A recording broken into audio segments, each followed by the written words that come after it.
Hola, mi nombre es Christina Baker y de ninguna manera debería estar viva hoy y quiero llevarte un poco en el viaje de mi historia donde comenzó mi vida y vine de un hogar roto. Mis padres se divorciaron cuando yo tenía 7 años. Mi papá era ateo, mi mamá era católica no practicante, así que no había Dios en mi hogar. A la edad de 14 años salía a los bares, consumía drogas y me relacionaba con la mala compañía. Comencé a autolesionarme porque sentía que estaba muerta por dentro. Y solo quería señales de que todavía estaba viva. Y para cuando cumplí 15 años, estaba de fiesta toda la noche, drogándome toda la noche y bebiendo en los bares. Y llegué a casa una noche y mi padrastro estaba de pie en la parte superior de las escaleras y me dijo que no valía la pena. Y antes de que casi me empujara por las escaleras, mi mamá dijo que él le dijo a mi mamá que tenía que decidir entre yo y entre él.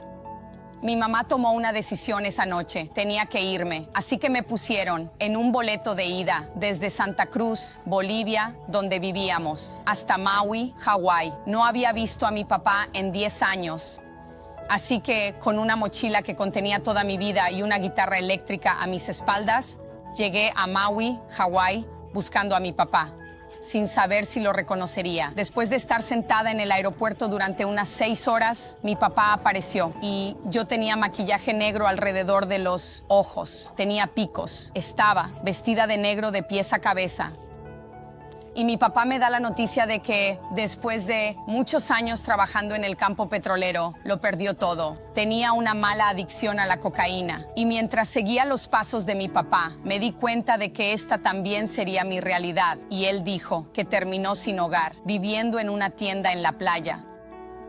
Y así me hice esa pregunta. ¿Eso significa que yo también soy homeless? Bueno, mi papá pasó algún tiempo en la playa de Maui, Hawái, durante muchos meses. Y después de eso, algunos miembros de la familia se enteraron de que estaba viviendo sin hogar y me llevaron a Houston, Texas, y fui de casa en casa.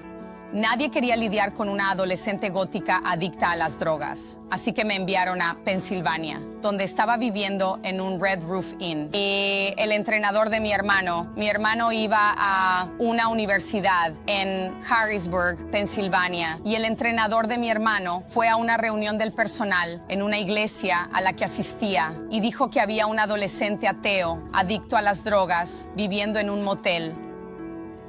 Una pareja se levanta en la reunión del personal y dice, la acogeremos. Una semana antes del 11 de septiembre de 2001, llego a la casa de esta pareja y ellos dicen, bienvenida a mi hogar.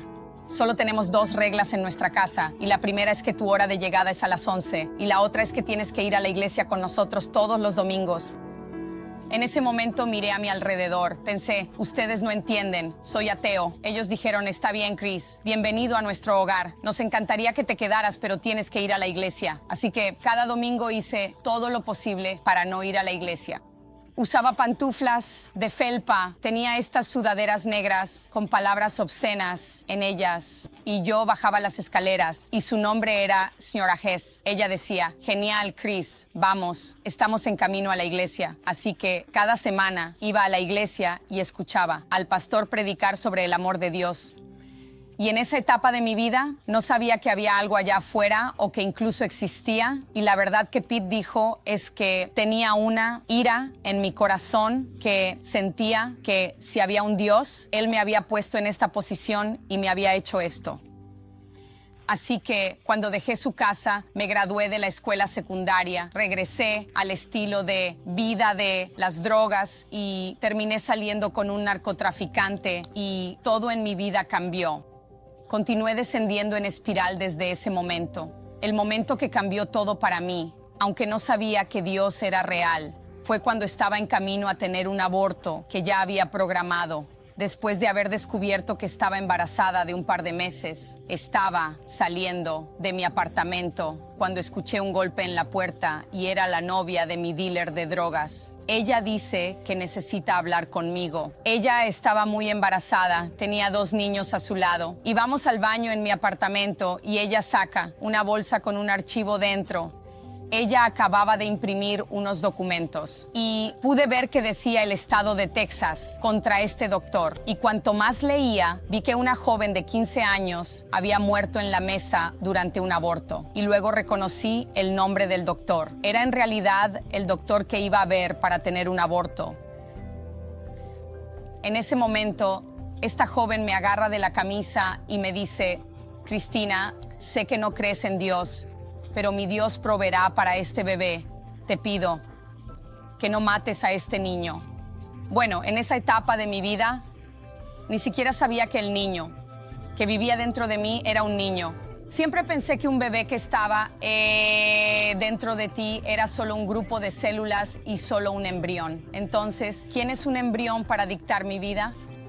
Pero en ese momento, al mirarlo ahora, fue la intervención de Dios en mi vida. Mira, Dios no necesita que lo tengas todo bajo control o incluso que lo conozcas para estar trabajando en tu vida. Y así fue. Cuando la gracia de Dios me encontró en mi lugar más oscuro, me desplomé en el suelo y ella dijo que Dios proveería para el bebé que estaba viviendo dentro de mí y ella me suplicó que no matara a este bebé.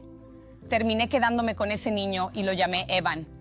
Su nombre en realidad significa Dios ha dado gracia, Dios ha mostrado favor, pero no lo descubrí hasta muchos años después. Continué consumiendo drogas. Había dejado de consumir drogas durante un tiempo después de tener a mi hijo, pero una vez más volví a la vida y estaba viviendo una doble vida. Trabajaba como consejera escolar durante el día, tratando de mantener a mi hijo, y me drogaba toda la noche. Y así estaba conduciendo por una carretera en Houston, Texas, después de ir a la casa de mi dealer y me detuvo la policía. Estaba fumando marihuana en el coche, bajé la ventana y el humo salía mientras el oficial me pedía mi seguro y mi licencia de conducir. Y me saca del coche y me dice: señora, está arrestada. Y yo le digo: ¿por qué? Y así, de manera beligerante, me metieron en la parte trasera del coche de policía. Y fue el momento en el que recé lo que creo que es mi primera oración y miré hacia arriba, con mis manos y las esposas en mi espalda. Y dije: si eres real, ¿por qué me haces esto? Te odio. Y así, en ese momento, fui a la cárcel. Estaba libre bajo fianza. Regresé a mi trabajo y estaba sentado frente a la pantalla de mi computadora, contemplando cómo quitarme la vida. Y el enemigo hará eso contigo. Te llevará al lugar donde comienza a convencerte de que no importas y que estás peor, vivo que muerto. Y así iba por este camino cuando sentí un toque en el hombro y era un hombre de mi trabajo que me dijo que tenía una palabra del Señor para mí. Y en ese momento podría haber sido cualquiera, Buda, Mahoma, no sabía nada sobre Dios, solo quería que alguien me ayudara. Y él me invita a una reunión de oración donde entro y la gente está caminando de un lado a otro. Están orando en idiomas que nunca había escuchado y todos comienzan a imponerme manos. Y este hombre, su nombre era Gilroy. Él me dice: esto es una cuestión de vida o muerte. Y en ese momento no sabía que era una visión, pero tuve una visión abierta en mi espíritu de mí muriendo en un accidente automovilístico. Y él me dice: ¿te gustaría recibir a Jesús en tu vida? Y yo dije: quien quiera que seas, Jesús, entra en mi vida y cambia mi vida. En ese momento me sentí como un aceite tibio desde la parte superior de mi cabeza hasta la punta de mis pies. Comencé a temblar y fue como si las rocas que había estado cargando durante más de 20 años de mi vida de repente se levantaran. Realmente salí por el canal de parto. Por primera vez estaba viendo más luz. Los colores eran más vibrantes. Las luces eran más brillantes. Le di mi vida a Jesús y desearía poder decirte que me fui montando hacia el atardecer y que todo fue perfecto después de eso. Pero la realidad es que estaba enfrentando un caso judicial que iba a cambiar el resto de mi vida y la vida de mi hijo. Así que había estado caminando con el Señor durante 3 meses. Estaba liberada de las drogas. Caminaba como una mujer nueva, pero me enfrentaba a la posibilidad de volver a la cárcel. Así que llego a la corte esa mañana y escucho la voz del Señor hablarme mientras estoy sentado allí, esperando ser procesado. y le digo a mi abogado que necesito hablar con el fiscal del distrito. Esa voz era la voz del Señor, que nunca había escuchado antes. Y le pregunté a mi abogado si eso sería una posibilidad. Él dijo: esta no es la mejor idea para que hagas esto, pero te he dado consejo legal. Así que salimos del tribunal. El fiscal de distrito me mira y dice: ¿qué pasa? Y yo dije: solo quiero decirte la verdad sobre lo que sucedió esa noche. Él dijo: adelante. Mira, soy la persona que estaba en ese coche el 2 de septiembre. Ese fue el día en que me arrestaron. Pero Dios ha cambiado mi vida. Le di mi vida a Jesús y soy una nueva mujer. Soy una nueva persona. Él dijo: mira, todos cometemos algunos errores a veces. Que tengas un gran día. Todo mi mundo colapsó ese día. Pero sabía que había hecho todo lo que podía hacer. Entramos en la sala del tribunal y lo que se sintió como 15 horas probablemente fueron 15 minutos. Mi abogado se acerca a mí y sostiene un papel amarillo que cambió el resto de mi vida y decía: orden de desestimación.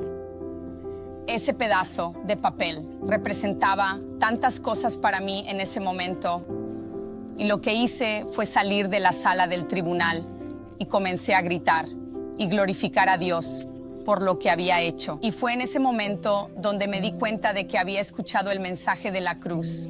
Pero esta fue la primera vez que entendí el mensaje de la cruz y la sangre que Él derramó por mi vida. Él pagó un precio por nosotros en la cruz, y aunque debería haber ido a la cárcel y debería haber pagado el precio, mira, cometí el crimen, debería haber cumplido la condena, pero en ese momento Dios exoneró todo lo que había hecho y me permitió caminar como una mujer libre. Y escuché la voz del Señor una vez más en ese momento, y Él me dijo: ¿ves a esa mujer allá arriba? ¿Ves a ese juez? Estoy por encima del sistema judicial de los Estados Unidos. Yo he estado aquí toda tu vida. He estado velando por ti toda tu vida, Cristina. Y fue mi momento de la mujer en el pozo, de ir y no pecar más. Fue el momento en el que me di cuenta de que estaba libre, y libre para vivir la vida que Él había pagado para que yo tuviera. Dios me dio la oportunidad de criar a mi hijo. Dios me dio la oportunidad de caminar libre como una nueva mujer, libre de drogas, libre de alcohol, libre de adicciones, libre de todo lo que me esclavizaba. Y hoy creo que Dios quiere hacer eso en tu vida. El Señor quiere darte una nueva oportunidad. Él quiere renovar la visión que puso dentro de tu corazón hace muchos años para ti, tus hijos y tus seres queridos. Si Dios puede tomar a esta adolescente gótica, perdida y adicta a las drogas, puede hacer lo mismo por ti y por los que amas. Así que quiero animarte con eso hoy. Hay mucho más en esta historia, pero Dios ha escrito una historia en tu vida que tiene la plena intención de cumplir. Hay un destino, y el poder de su fuerza y el poder de su sangre ya te han liberado. Así que Dios te bendiga